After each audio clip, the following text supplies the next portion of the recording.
बालेश्वर में पानीय जल सेवा आरंभ कले समाजसेवी आश्रिता दरई। प्रचंड ग्रीष्म प्रवाह को दृष्टि रखी समाजसेवी आश्रिता दरई बालेश्वर सहर सिनेमा छक दुर्गा मंडप ठारे एक पानीय जल सेवा कार्यक्रम आरंभ करिसेंती। एथिरे पौराधुकिया सविता साहू, युवनेता मानस कुमार दत्त, विक्रम पंडा, काउंसिलर पद्मलोचन लेंका, सलीमा बीबी और नित्यगोपाल सिंह, पूर्वतन काउंसिलर सनत दास, इंतेखाबली खां, हरेकृष्ण स्वाई, सुजाता महापात्र, मिनती सेठी प्रमुख जोगदेई श्रीमती तरेई जनसेवा उद्यम को भूयसी प्रशंसा करथिले। श्रीमती तरेई एथिरे पौरोहित्य करने सहित सेवा कार्यक्रम आभिमुख्य संपर्क में सूचना देथिले। बढ़ुवा ग्रीष्म प्रवाह को दृष्टि रखी पथचारी को किंचित सेवा जोगाई देवा उद्देश्य एही जल सेवा कार्यक्रम आरंभ होइथिबा से सूचना दैछन्ती। बालेश्वर सहरर व्यस्तबहुल सिनेमा छक देई मोतीगंज बजार और सहरर अन्यान्य स्थान को जाउथुबा शताधिक पथचारी शोष मेंटाइबारे एहा बेस सहायक होई परिबो बोली से आशा प्रकाश करिसेंती।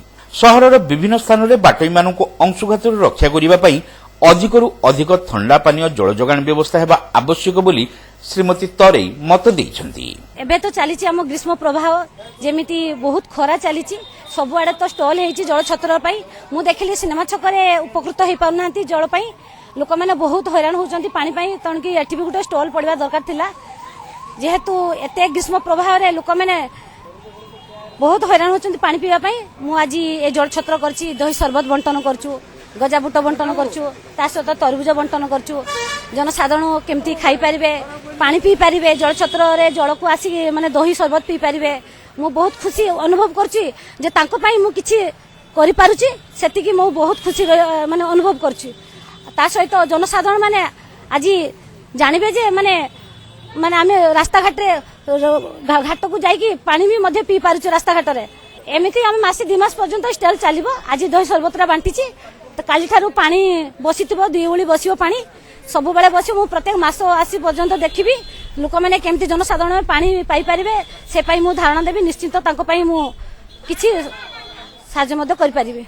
सामाजिक कर्मी संघमित्रा कर, सत्येन्द्र दास, राजेन्द्र दास, लंबोदर बेहेरा, प्रणव पट्टनायक, घनमिश्र प्रमुख उपस्थित रही जलसेवा कार्यक्रम परिचालना करथिले।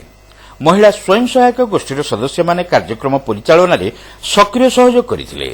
प्रथम दिन में संगठन पक्षर पथचारी मानक दही शरबत, गजाबुट और तरबुज प्रदान करा जायथिला। ग्रीष्म प्रवाह न कमिबा पर्यंत नियमित पानीय जल सेवा प्रदान कार्यक्रम परिचालना उपरे श्रीमती तरेई गुरुत्व आरोप करथिले।